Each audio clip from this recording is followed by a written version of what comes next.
Okay, so a little bit of an impromptu video today.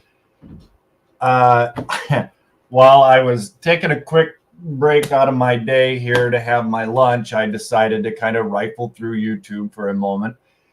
And there's a channel, actually there's at least a few channels, I can think of three off the top of my head, that I am not a fan of. Number one, it's usually either because they title their videos with this shock and awe stuff, right?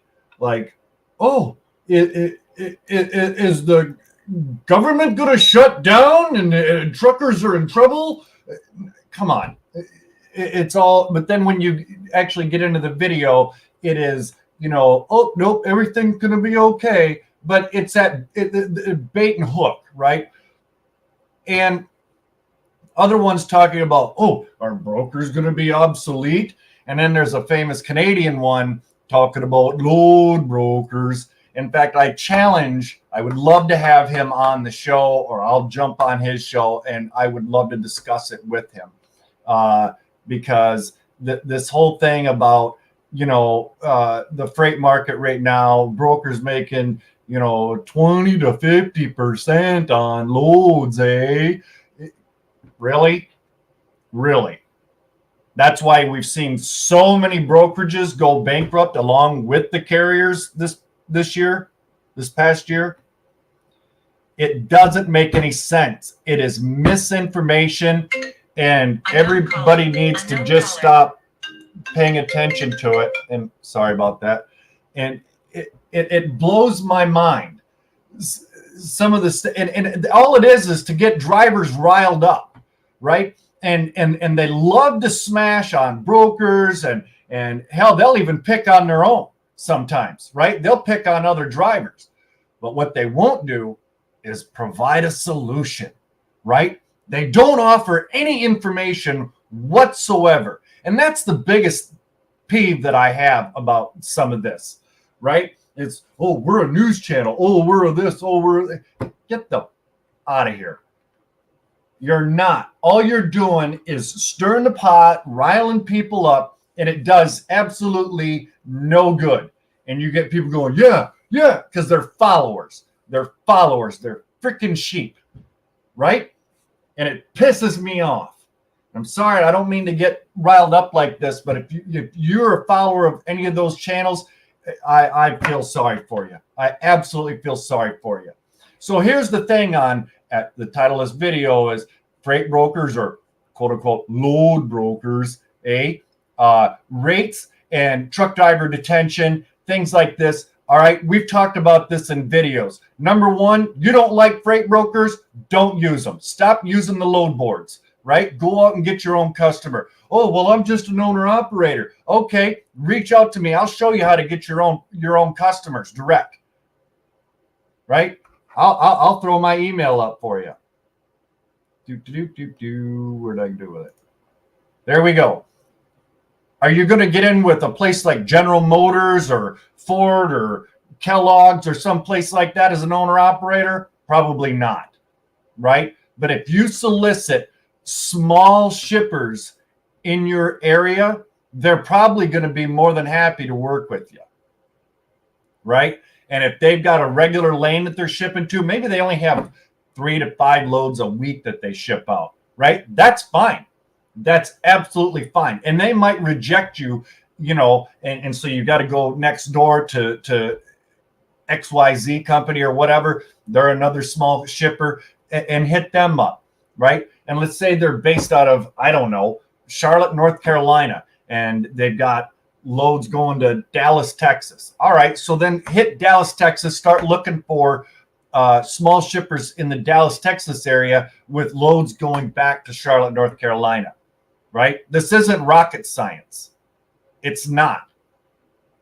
Brokers do it every day, right? Small brokerages, guys that are on their own. They don't have agents. They don't have anybody, but they're doing it. And if they're doing it, so can you. You don't have to have a fleet of 100 trucks or 1,000 trucks. You don't. As far as detention and freight rates go out and get your own customers. You're going to quickly find out why that brokers aren't making a ton off of the load. Right? I've talked to too many of them. Some of them are fairly new to the industry, and others are veterans, and their margins are down compared to what they were. Again, we've seen brokerages fall by the wayside this past year, as well as carriers. So it's not just carriers that are suffering, right? And I'm not here to boo-hoo pity party on brokers or anything. I'm not.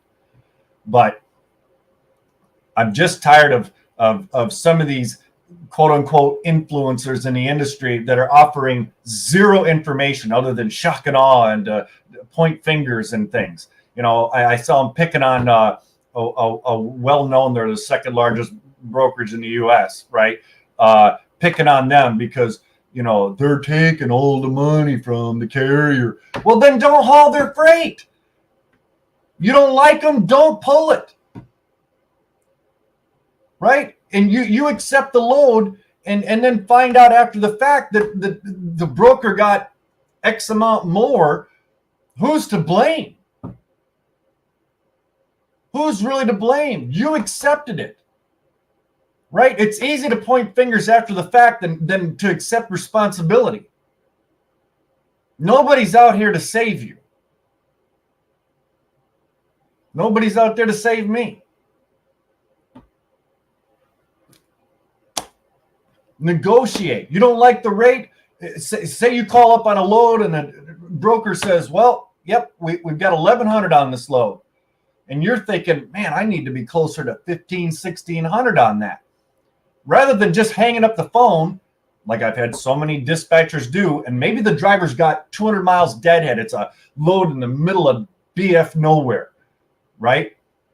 And they just don't want, but rather than asking for even another 100 or 200 bucks, you know, they don't identify themselves. Maybe it's a carrier that I've worked with in the past, and I could say, hey, yeah, we've had a great experience with you. Let me go back to my customer, let them know the situation, and be like, hey, can we get maybe just a little bit extra on this? Because I'm probably putting everything that I possibly can on that load. Is every broker doing that? No. And I'm not saying that to toot my own horn, but I'm here to build relationships, not enemies. Right? And as far as rates and dealing with load brokers and things like this, or freight brokers, now I've even got myself saying load broker, is build relationships. If you're fine working with brokers like so many are, find a broker that you like, or even 2 or 3 of them, and work with them. Right? Because just like with brokers that post loads to the load board and they're going, man, I hope this carrier works out. I've never worked with them before. Same thing goes for carriers when they work with a broker they've never worked with before. Right? I've said this time and time again that I would really rather work with a carrier that I've had a relationship with and I've worked with in the past. The same thing should be for carriers, that they should be wanting to work with a broker that they like and trust over and over and over again, rather than going, man, I hope I don't end up with detention on this load, and I hope that broker's going to pay me. Right? I hope payment doesn't run over 30 days. You know, all these questions, all these ifs. Right? If you guys have got any comments on anything that I'm bringing up today, the live chat is open. I'm more than happy to get your feedback on anything that I've said. If you think I'm wrong, if you think I'm right, you tell me to go to hell, I don't care. Right? I'm pretty thick-skinned. So, but as far as like detention, layover, any accessorials and things like this, too many times carriers are so quick to just sign an onboard with a broker without even looking at the section in the agreement that is oftentimes there, because sometimes it's on the rate con, sometimes it's in the agreement, sometimes it's on both, right? But when it comes to accessorials, and I brought up detention in the title, for instance, You've got to read that. If there's no mention of it, right? Or we pay $5 an hour $5 an hour detention after 14 hours. Are you really going to agree to that? Obviously, that's a hypothetical. I'm being sarcastic, but you know what I'm saying? If you need 35, 40 bucks an hour detention and they're paying 25, negotiate with them before you accept that load, right? Before you sign that confirmation and send it back, negotiate with them. We've even got on the website there, there is, in case you don't have it, an accessorial agreement. And guess what? It's free. Don't tell anybody. It's free. You can download it. It's completely editable. Add your company logo, your information and things. And if you're onboarding with a new broker and there's nothing in their agreement that states anywhere in regards to detention, layover, or any other accessorials, send them a copy of that and ask them to agree to your accessorial, have them sign it, right? Now, don't go in asking for, $50, $11 an hour for detention, right? Be reasonable, but have that in place so that you don't get screwed after the fact. If you sit at a shipper or a receiver for 8 hours waiting to get loaded or unloaded, and you just breezed through the agreement, signed it, and went on your way, who's to blame? Is it the broker because they don't have a policy in place, or is it yours for not reading it?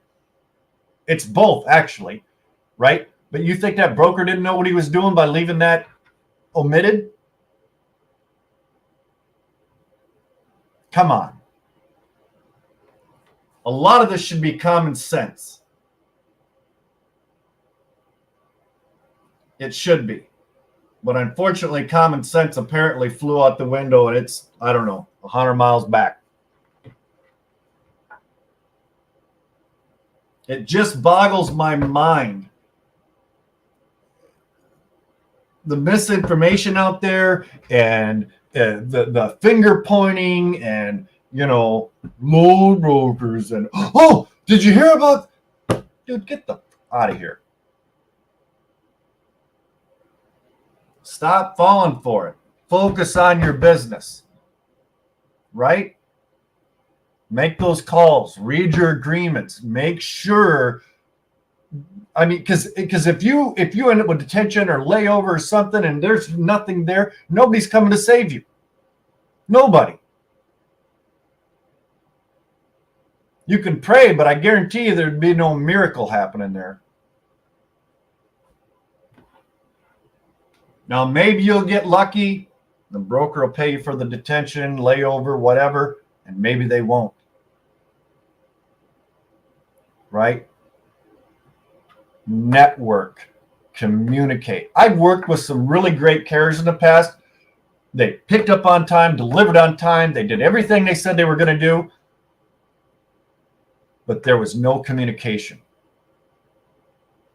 And I gave them so many opportunities. I'm like, hey, my customer needs to be updated. You know what I mean? They don't require tracking. You don't want to accept tracking, right? And you do a good job, but you need to communicate with me, because if I lose this customer, then you lose these loads too, right? If I lose this customer over a lack of communication because I can't communicate with you, see, this is all teamwork, right? That's the way I view every load that I book. With every carrier that I work with every customer that I work with, it's all teamwork, right? We all have to do our part. We're all supposed to be professionals. We're all adults, or at least I hope so.